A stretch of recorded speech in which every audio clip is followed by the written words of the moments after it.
Very good morning. हम बात करेंगे यार कौन कौन से सेक्शंस इंपॉर्टेंट है, सारे के सारे चैप्टर्स जो हैं आपके, राइट। ये वाला होने वाला है इंपॉर्टेंट सीए वाले इंटर वाले बच्चों के लिए। और पहले हम बात करेंगे चैप्टर 1 में कौन कौन से टॉपिक हैं जो बहुत इंपॉर्टेंट हैं।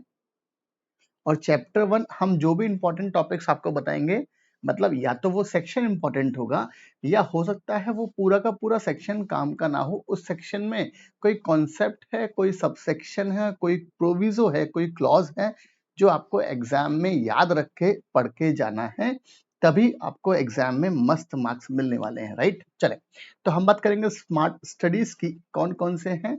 और जो भी चीजें हम यहाँ पर देखेंगे, सब जो भी इंपॉर्टेंट कॉन्सेप्ट है वो मैं आपको चार्ट से बताऊंगा। अगर आपको चार्ट्स बुक लेना है तो भाई हमारी वेबसाइट पर जाए, 99 रुपीज में आप वहां पर सीए इंटर की, सीए फाइनल की, सीएस एग्जीक्यूटिव की chart book, E book by कर सकते हैं सिर्फ और सिर्फ 99 रुपीज में, राइट।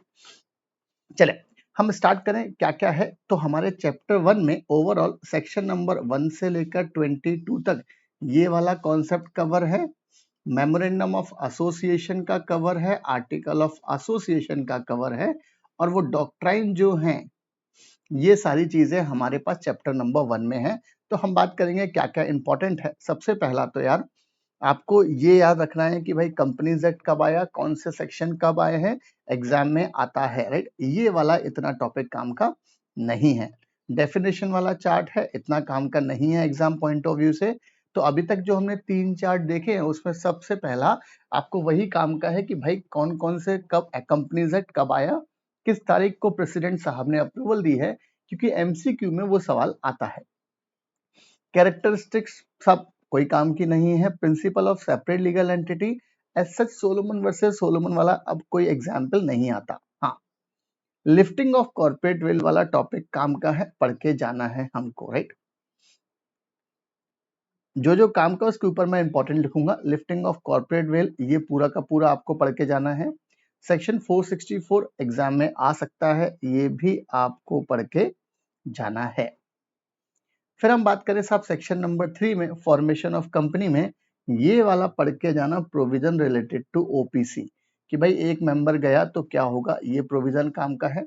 सेक्शन नंबर 7 में सब ये वाला आपका जो कॉन्सेप्ट है कि कल के दिन अगर ट्रिब्यूनल ने आपका फॉल्स इंफॉर्मेशन के बेस पर अगर आपकी कंपनी को कोई डायरेक्शन दिया है तो क्या कॉन्सिक्वेंसेस होने वाले हैं। टाइप्स ऑफ कंपनी में on the basis of incorporation, ये कोई काम का नहीं है। लायबिलिटी वाला ये कोई काम का नहीं है। प्राइवेट कंपनी की डेफिनेशन काम की नहीं है। पब्लिक कंपनी की डेफिनेशन काम की नहीं है। बस ये पॉइंट ध्यान रखना कि भाई कोई अगर प्राइवेट कंपनी है और वो सब्सिडी है किसी पब्लिक कंपनी की, तो उस प्राइवेट कंपनी पे प्रोविजन ऐसे लगेंगे जैसे कि आप कौन सी कंपनी हो, पब्लिक कंपनी। ओपीसी वाला हमेशा ही इंपॉर्टेंट होता है, ये चीज आपको ध्यान में रखना है, right. On the basis of control में सेक्शन 19 पढ़ के जाना है हमको, इंपॉर्टेंट है। फॉरेन कंपनी एज सच कोई काम का नहीं है। स्मॉल कंपनी पढ़ के जाना है, क्यों, क्योंकि डेफिनेशन में अमेंडमेंट हुआ है, तो ये वाला भी हमारे पास इंपॉर्टेंट है, right. Dormant company, producer company, investment company कोई ज्यादा काम का नहीं है। बॉडी कॉर्पोरेट कोई काम का नहीं है। पीएफआई कोई काम की नहीं है। तो डेफिनेशन पार्ट में ये हुआ। सेक्शन 8 हमको पढ़ के जाना है कि भाई सेक्शन 8 में क्या होगा, और खासकर से डिफॉल्ट वाला प्रोविजन। प्रमोटर चार्ट कोई ज्यादा काम का नहीं एग्जाम पॉइंट ऑफ व्यू से इस वाले एग्जामिनेशन में। एमओए का ऑल्ट्रेशन, एमओए का सेक्शन नंबर 4 इतना काम का नहीं है, बट हाँ नेम क्लॉज ऑल्ट्रेशन में ये सारी चीजें काम की हैं, राइट। ये हमारे पास जो 2 चार्ट में हमने नेम ऑल्ट्रेशन को बताया है, तो ये फर्स्ट चार्ट में ये वाली चीज बेहद काम की है, राइट। ये सेकंड चार्ट में इतना कुछ काम का नहीं है। Alteration of registered office clause में साहब ये वाला आपको ऑल्ट्रेशन रजिस्टर्ड ऑफिस का पढ़ के जाना है, इंपॉर्टेंट है,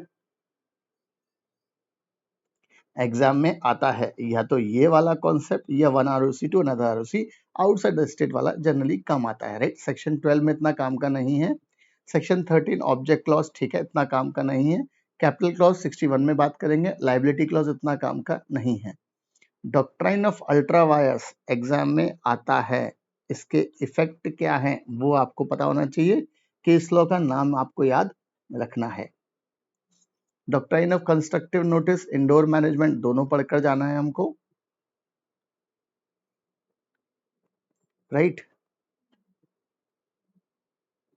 एक्सेप्शन भी डॉक्ट्राइन के पढ़ के जाना है। आर्टिकल किसी काम का नहीं है, सिर्फ आपको ये टॉपिक याद रखना है कि भाई क्या क्या लिमिटेशंस हैं ऑन ऑल्टरेशन ऑफ एओए जो हमने चार्ट्स में आपको बताई हैं, राइट। एंट्रेंचमेंट प्रोविजन ध्यान रखना कि भाई एंट्रेंचमेंट में खासकर से ये वाला प्रोविजन कि भाई फॉर्मेशन के टाइम पे कर सकते हो या बाद में भी अमेंडमेंट करके एमजीटी 14 फाइल के कर सकते हो, राइट। सेक्शन 9 किसी काम का नहीं, सेक्शन 10 किसी काम का नहीं, सेक्शन 6 का यूज ये हो सकता है, सेक्शन 6 का यूज हो सकता है कि भाई मेमोरेंडम आर्टिकल में कोई ऐसा प्रोविजन डाल दिया जो एक्ट को ओवरराइड करेगा, याद रखना इफेक्ट तो हमेशा क्या होने वाला है, वॉइड।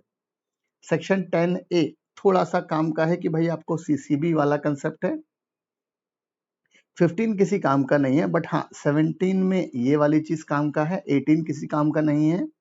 जहां जहां मैं टिक कर रहा हूं वो चीजें काम की हैं, राइट, आपके चार्ट्स में। सेक्शन 20 में डिलीवरी बाय पोस्ट में ये वाला काम का है 2 लाइनें। सेक्शन 21, 22 इतने काम का नहीं है। तो ये है हमारा चैप्टर नंबर 1 जिसमें आपको ये बताया कि भाई कौन कौन से कॉन्सेप्ट काम के हैं और ये सारे के सारे कॉन्सेप्ट मैंने आपको चार्ट से बताए हैं। अगर आपके पास चार्ट बुक है तो वेल एंड गुड है, वहां पर आप टिक करके वहां पर उसको 2 बार रिवाइज करें। चार्ट बुक नहीं है तो आपने जिस भी फैकल्टी के नोट से रेफर किया है वहां पर ये सारे पॉइंट्स को इंपॉर्टेंट हैं और इनको पढ़कर जाए। मिलते हैं नेक्स्ट चैप्टर में। Thank you.